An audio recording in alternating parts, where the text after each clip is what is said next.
Hey, and welcome back to another episode. I have a great opportunity to talk to Sean Grace, who is the author of The Art of the Question, a guide for seekers, dreamers, problem solvers, and leaders. He is a communication consultant, author, coach, and speaker with over 25 years of experience developing and training sales, marketing, and leadership talent across diverse industries. His unique brand of business consulting is forged from his long career in media, advertising, and creative arts. Sean studied music performance at the Juilliard School and SUNY Purchase and finance at Wharton. As an award-winning musician and multi-instrumentalist, he borrows techniques from jazz improvisation to help foster creative collaboration and cooperation within and across teams. Sean's track record of success as a consultant and coach has earned him a reputation as a trusted advisor and trainer to some of the world's most innovative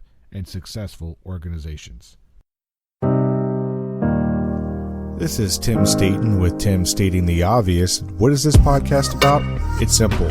You are entitled to great leadership everywhere you go, whether it's to church, whether it's to work, whether it's at your house, you are entitled to great leadership. And so in this podcast, we take leadership principles and theories and turn them into everyday, relatable, and usable advice. And a quick disclaimer, this show, process, or service by trademark manufacturer, otherwise does not necessarily constitute an implied endorsement of anyone that I employed by or favors them in representation. The views are expressed here in my show are my own expressed and do not necessarily state or reflect those of any employer. So we're going to go right now into the conversation that I had with Sean.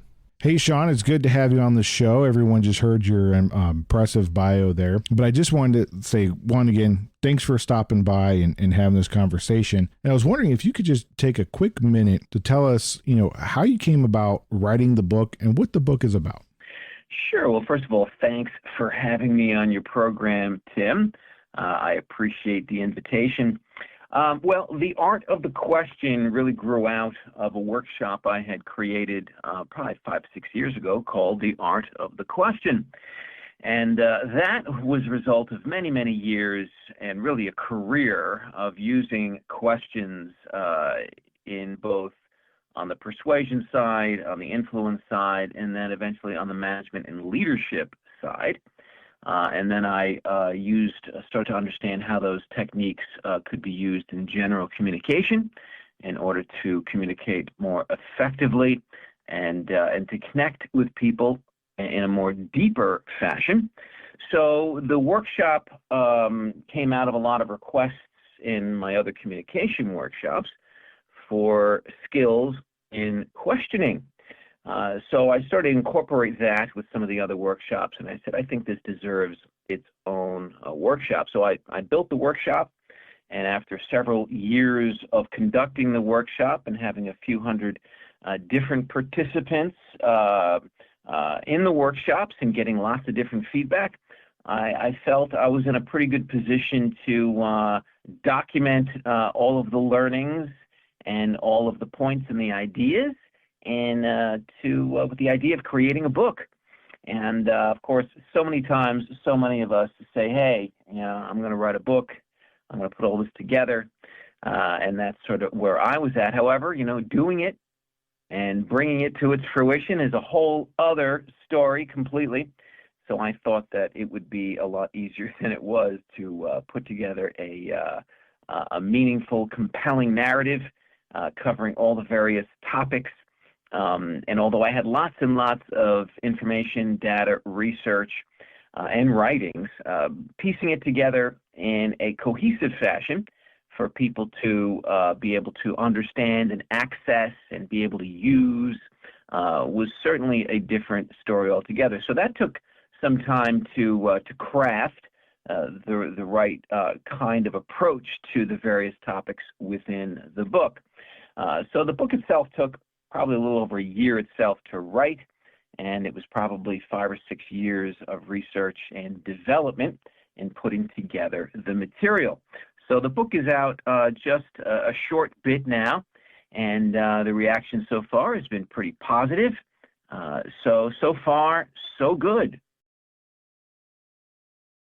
Well, good. I'm glad to hear that you were able to take all of that wealth of knowledge and concisely put it into this book about the art of questions and asking questions. And it's fitting because September is the Global Company Culture Awareness Month.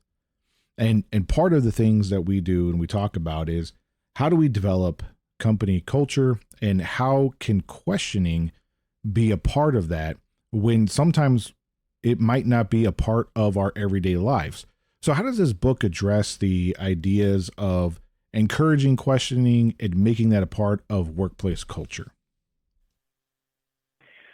Well, a lot of the workshops that I do with various clients, specifically organizations and companies, really revolves around leadership and leadership development. And what I found is that the skill of asking good questions, smart questions, I find to be a key attribute and characteristic of good leadership. So I often ask what's more important or what's more valuable, knowing the right answers or asking the right questions. And traditionally, many people believe that, well, answers are really what we're all after. So having the answers is really the more valuable thing. However, the more they think about it and the more we discuss the power of questions, especially in the role of leadership and as it affects corporate culture and cooperation and how we solve problems and how we lead others, I've found that those who ask better questions are able to lead better and able to empower others to solve their own problems in order to explore various topics, problems, issues on their own, as opposed to necessarily handing out the answers, which sort of more of the conventional leadership and management thinking has come from, sort of this, okay, you're being hired to be a manager, it's because you have a deep knowledge set, and then when you're in that role, you're there to help your people solve problems by answering their questions. However, I've found the most effective leaders to not follow that philosophy. They are better at asking questions in order to lead their people properly, in order for them to think on their own and to build their own critical thinking skills. So as it relates to culture, I think if you can instill a culture of smart questioning within your teams, you'll end up with a more empowered, self-reliant group of individuals, as opposed to those constantly turning to leadership in order for them to get answers. So from a standpoint of culture, I'm certainly a big believer in instilling the art of the question within any organization's cultural makeup. That's really powerful, especially when we're talking about questioning and in culture and where it comes from. And I'm pretty sure a lot of people on maybe the C-suite, they're familiar with Socratic seminars and where this method comes from about really asking and having a discussion. So let's kind of talk a little bit about how most of our communication methods stem from either Socrates or Aristotle and other philosophers like Marcus Aurelius, and what can we really learn from them, and how does this draw upon that as a foundation? Yeah, great question. The second chapter in the book is called Foundations, Theories of Inquiry, and that's where I take a little time to discuss some of Socrates, Plato's, and Aristotle's views on how to ask questions and how to go about inquiring in order to gain knowledge. Socrates sort of set the table on a lot of this, which eventually turned into his famous Socratic method. He established two forms of questioning. One was called the dialectic, which was a style of questioning where you both engage in a conversation in order to come to some truth. So together you're trying to inquire together, you're trying to understand the answer to a problem. The other part, which is more the other philosophy is called Elenchus, and Elenchus is a little more, how should we say, adversarial in its approach, and what it does is it's more reflective, where it challenges other people through questioning to reflect upon their own frame of thinking.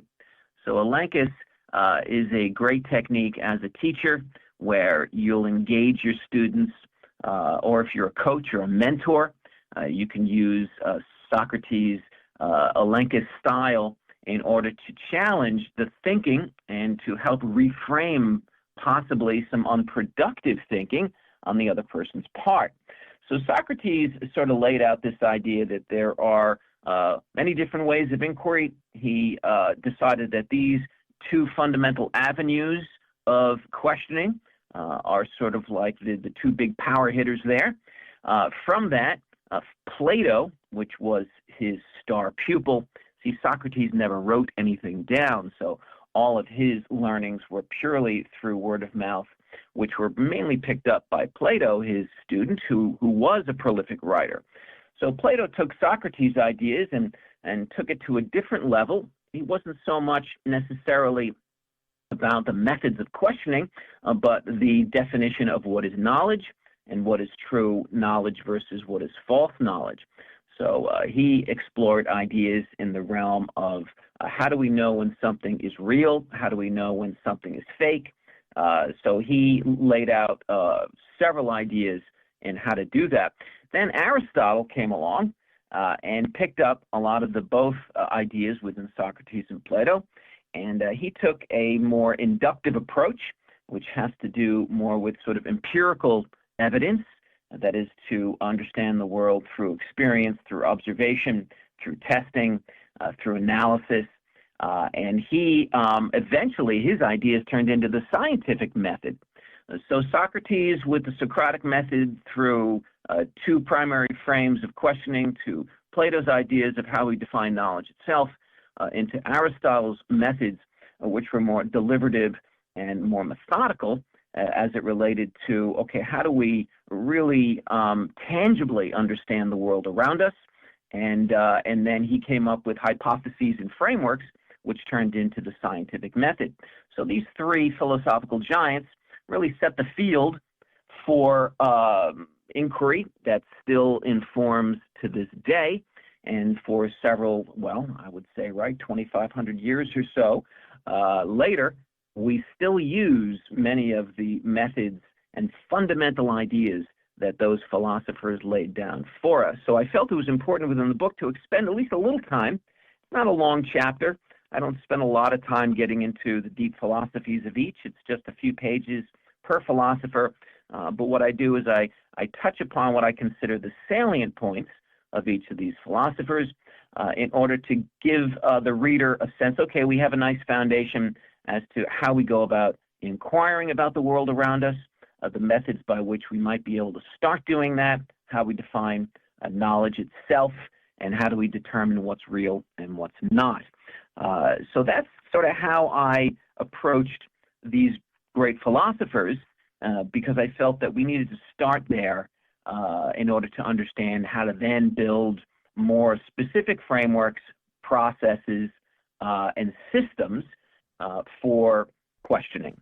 So when we establish this framework for questioning and how we're going to bring the questioning in, and you laid this out really well with these philosophers. So most of the listeners today are really thinking about, okay, well, I'm into leadership, I'm into business, but I'm really into self-development too. So how does this feed into self-development, and how does asking questions, how can that really improve that process? Well, I felt, after establishing the basics and the foundation of the great philosophers, I felt the next most important thing, which is the following chapter, is really about the questions we ask ourselves. And I have found that in my experience in working with lots of talented leaders, that the most effective leaders are those who have a good sense of themselves. They have a certain humility about their own understanding of the world, and they know that that to continually develop themselves requires asking themselves good questions on a regular basis. And this is what might be considered metacognition. Metacognition is the skill of being able to sort of observe yourself and understand how you learn, how you perceive the world, how you react to things. And the more you understand that, it's a type of self-awareness, I guess, and some people might consider mindfulness a little part of that, but that's one aspect of it. That if you can understand yourself better, ask yourself better questions while you're encountering a situation, whether it's problem solving or whether it's dealing with a difficult conversation with somebody, being able to step outside yourself for a moment and observe how you are listening, how you are reacting, what emotions are being triggered. And if you can be able to separate yourself even momentarily to observe that, you'll increase your metacognitive awareness. And that leads to a general better sense of knowing thyself. If you can know yourself better, then you'll be much better equipped to navigate other people, the world around you, various cultures, and all the things that we have to navigate on a daily basis. I feel the less connected you are with understanding yourself, then I think it's more difficult to be able to be successful in overcoming the obstacles and the issues and the challenges that we all have on a regular basis, whether that's sort of hardcore problem solving or whether that's personal or interpersonal communications with the people we work with or the people we love.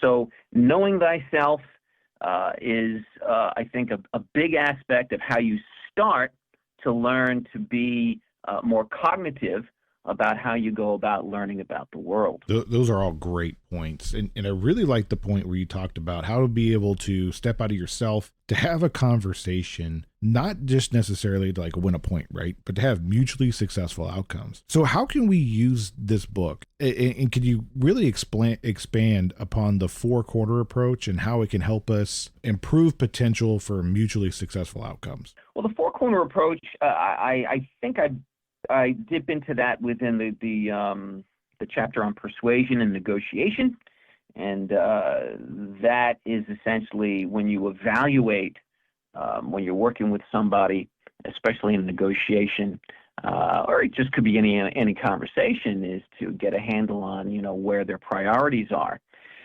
So the four-corner approach, if we're speaking of the same thing, has to do with understanding where are the priorities with the person that you're speaking with, and the better you understand their priorities through questioning, the better position you'll be in either helping them or helping yourself or in having some type of successful outcome with the negotiation, persuasion, or conversation.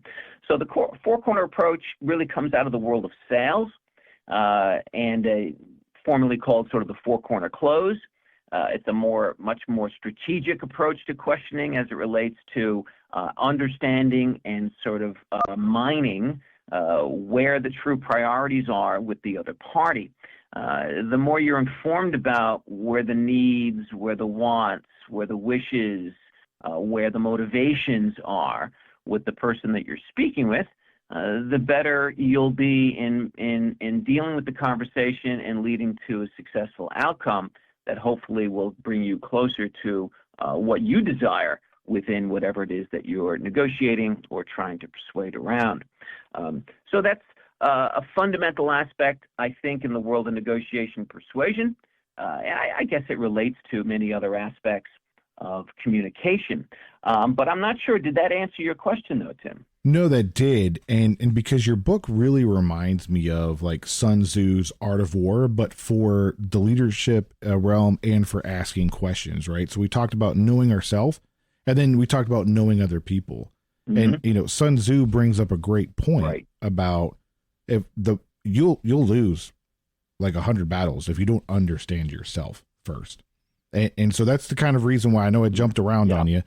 But that's the reason why I kind of tie that in, because this book really reminds me of that. And I think it's an amazing, amazing book. And I really appreciate you taking the time to come in and talk about knowing yourself and your book and about why people should really reach out and buy it. And I'm telling people right now, you should definitely check this book out by Sean Grace, and the links are in the description below, where you can click on it, get to his stuff, and you can check it out. And then you can also check out all of the social media stuff in the descriptions below as well. So Sean, I just want to give you the last word.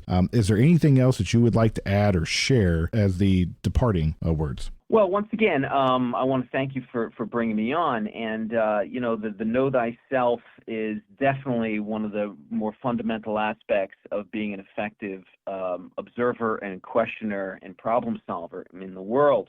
The book I break up into 3 sections, and the first section is sort of the theory of knowledge and the theory of knowing yourself and the basics of critical thinking. And the second part of the book gets into interpersonal communication, starting with the most essential skill, what I consider listening, and then gets into various specific strategic frameworks for coaching, mentoring, managing, leading, selling, persuading. And then the final third of the book is focused on both problem solving as well as creative collaboration and creativity. So I sort of tie the questioning process to the concept of creative thinking, creative collaboration, and innovation.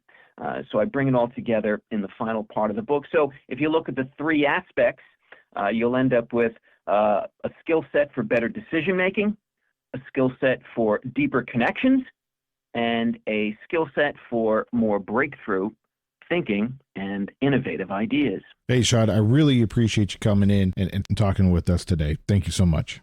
As always, thank you for stopping by and listening to this episode. I really hope that you enjoyed it.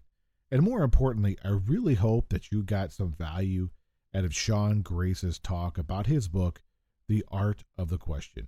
Before we go, I would like to ask a favor of you, if I could. If you could please share this episode with 1 or 2 people who you think might like this topic. And if you haven't followed or subscribed on the platform that you're listening to this on, please hit the bells and the icons and all the whistles so that you know when we release another episode. If you got some value out of this episode, please leave a comment or a review so we can spread the show with people who might not have found it yet. Again, thanks for stopping by. I'm Tim Staten.